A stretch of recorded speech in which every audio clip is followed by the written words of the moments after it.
Paraguay reaffirms ties with Taiwan, announces Li's visit. Tariff talks stall, thousands of cars stuck at Taipei port. NTNU fires coach over unauthorized blood tests on athletes.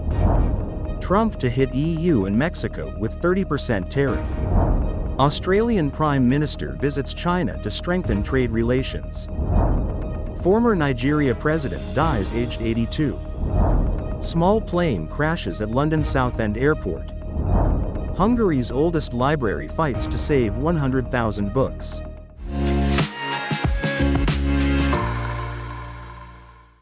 Hello, I'm Johnny. Thank you for joining us on FUNDAY News. It's Tuesday, July 15th, Arctic Sea Ice Day, and here are your top stories. In local news, Paraguay's President Santiago Peña vowed to uphold ties with Taiwan and said President Lai will visit in August. He pledged to strongly defend the 68-year friendship based on democratic values during a meeting with Taiwan's foreign minister and business delegations in Southend. Nearly 30,000 imported cars remain stuck at Taipei port amid Trump's reciprocal tariff policy. Experts warn of sun and sea damage, though short-term effects are limited. Ongoing tariff talks have chilled the auto market, leaving buyers uncertain whether to wait or act now. NTNU has dismissed a women's soccer coach for forcing athletes to join a years-long blood test study, threatening to withhold credits. The university found the sampling violated human research laws and ordered all data destroyed. The coach can no longer lead any athletic team. In global news, President Donald Trump on Saturday threatened a significant tariff hike on the European Union and Mexico, two of the largest U.S. trade partners. In separate letters published on his social media platform, Truth Social, Trump wrote that each country will face a blanket tariff rate of 30% on all goods exported to the U.S. starting August 1st. Trump threatened even higher tariffs if either the EU or Mexico retaliate against his new levy. We've been taken advantage of for many, many years by countries, both friend and foe. And frankly, the friends have been worse than the foes in many cases. So I would say just keep working. It's all going to work out. Trump has spent the past week reigniting his trade war. He kicked it off by issuing dozens of letters announcing unilateral tariffs, then said he planned to impose 50% duties on copper goods, sending prices of the raw metal to all-time highs. He also announced a blanket tariff of up to 20% on all imports, as well as a 35% tariff on some, and potentially all, Canadian imports starting next month. The letters come as many of the trade deals that Trump administration officials had said would be signed have failed to materialize, leaving Trump with little to show for weeks of negotiations. Analysts say the new wave of tariffs adds further risk to an inflation outlook that is already teetering on the edge.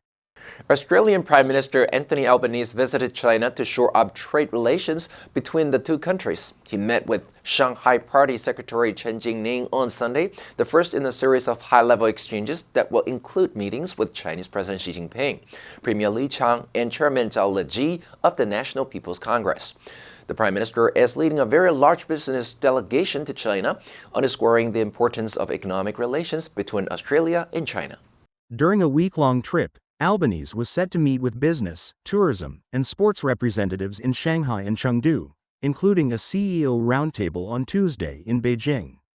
He oversaw the signing of an agreement between Chinese online travel giant Trip.com and the government agency Tourism Australia, aimed at attracting more Chinese tourists to the continent. This is Albanese's second visit to China since his election in 2022. He has managed to persuade Beijing to remove a series of official and unofficial trade barriers introduced under the previous Conservative government, which had cost Australian exporters more than $20 billion Australian dollars a year.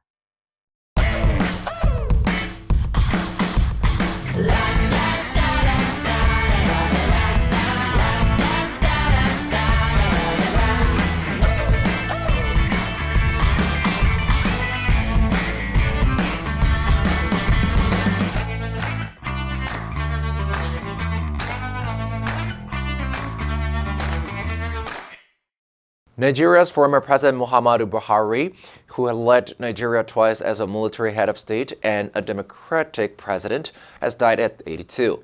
Buhari passed away in London on Sunday afternoon, where he had been receiving medical treatment in recent weeks. Elected in 2015 on his fourth attempt, he became the first opposition candidate to win a presidential election in Nigeria. He led Africa's most populous nation until 2023. His presidency was plagued by extremist violence, a struggling economy, and rising corruption. Corruption has virtually been developed into a culture in Nigeria. From the day we are sworn in as a government, anybody who abuses trust will be called to account. He faced similar circumstances when he first took power in 1983, after a military coup. Current President Bola Tinubu dispatched the vice president to bring his body home from London and ordered flags to be flown at half-staff as the country enters a mourning period. Coming from Nigeria's largely Muslim north, the tall and austere Buhari rode a wave of goodwill fueled by widespread public anger toward the government to win the presidency in 2015. He had vowed to end the killings and clean up rampant corruption in one of the continent's largest economies and oil producers. However, by the end of his 8-year tenure, much of that initial goodwill had turned into public discontent. Emergency services raced to the scene of a small plane crash at London's Southend airport on Sunday. No details were immediately disclosed regarding the plane's destination or how many people were on board.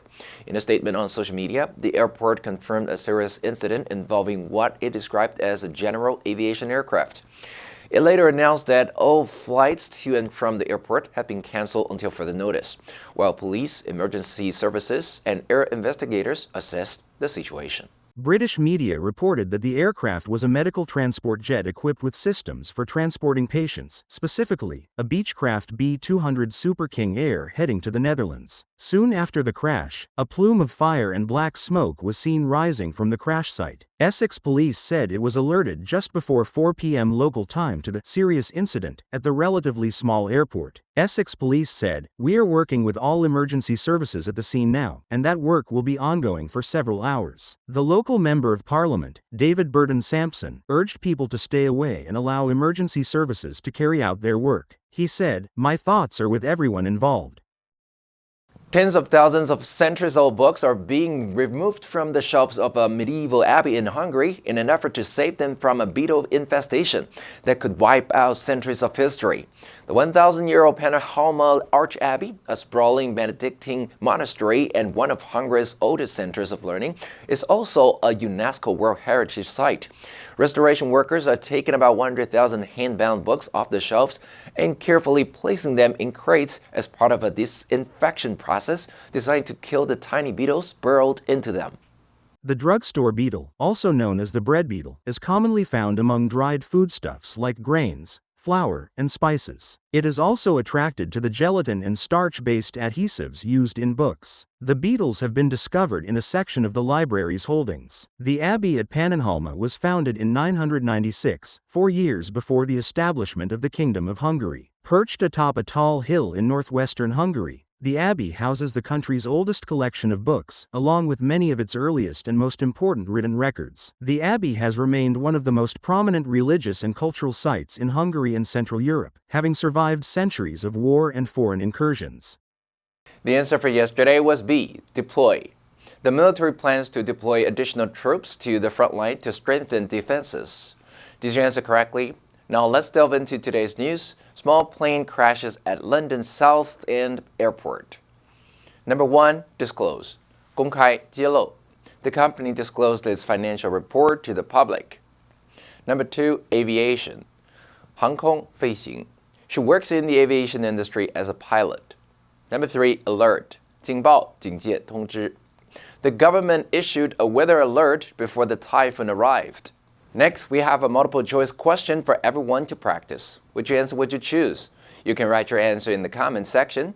The correct answer will be announced tomorrow. Arctic Sea Ice Day, an initiative by Polar Bears International, highlights the diminishing Arctic sea ice and urges people to change how they view and act toward it. The ecosystem of ice supports not only polar bears, but also all plants, fish, whales, and other animals, as well as impacting humans. Arctic Sea Ice Day seeks to bring more attention to the need for conservation education and action to protect the world's sea ice landscape. And that's all for today's FUNDAY News. Be sure to tune into FUNDAY News from Monday to Friday and click the link below to join FUNDAY for free. I'm Johnny Wu, your host, and I'll see you next time.